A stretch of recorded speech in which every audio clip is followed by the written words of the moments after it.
Hey guys, today I'm going to show you how to change a front headlight bulb for your bright or your dim on this 2006 Dodge Durango.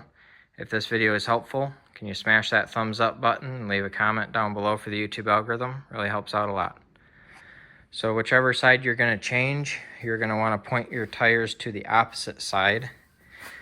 So you'll start your vehicle up and turn your wheel as far as you can, pointing towards the other headlight that you're not changing, so you can get access back here.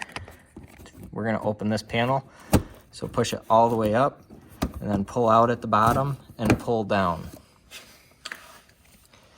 That opens up this panel right here. So your headlight bulb is this bulb back here. This needs to be kind of done by feel, so I'm just going to stick my hand back here.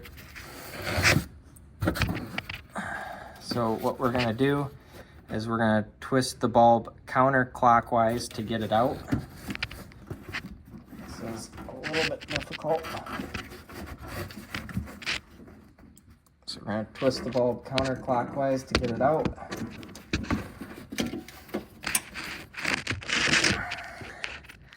And there we've got our bulb. To take this bulb out of the socket, you are going to pull back on this red tab right here where my thumb is.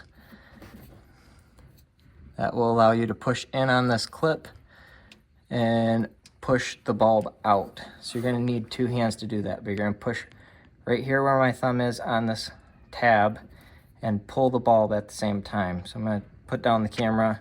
So here we've got the bulb out. You can see this is a two-stage bulb, so it has a bright and a dim. So the bright filament is right there, and the dim filament is right there above my nail, and you can see that it's burnt out. There's no filament there. I will have an Amazon affiliate link in the description below where you can get a new set of bulbs for this. To replace it, put it back in that clip and twist it clockwise in the socket there until it locks in. You'll see that on this bulb there are tabs here. One right there, one right there, one right there. There's a specific way that this goes in and rotates in and locks in. So it might take you a second to figure out where that spot is, but you can get it. To put this cover back in, simply put it in here, slide it all the way up, push the bottom in, and pull down, and it's locked in place. So I hope this video was helpful to you. If it was, smash that thumbs up button, leave a comment down below for the YouTube algorithm. Thank you for watching and have a good one.